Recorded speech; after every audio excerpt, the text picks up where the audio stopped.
puncak tertinggi zaman saderenge Hindu niku Kapitayan.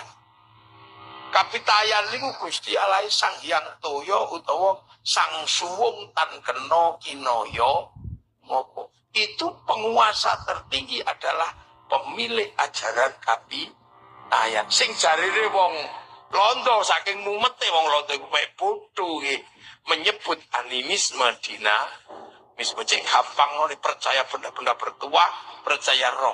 Karena ra iso maca. Wong Londo aja meneh maca agamane wong Jawa, maca undi-undi wae gak iso. Lene. Makane wong Londo niku delok wong Jawa niku ya mumet karena dia gak ngerti konsep hidup Jawa. Londo sing 300 tahun iki lho ora paham. 350 tahun. Apa meneh sing ge anyar-anyar ngono ku maca batine wong Jawa, mesti ora paham.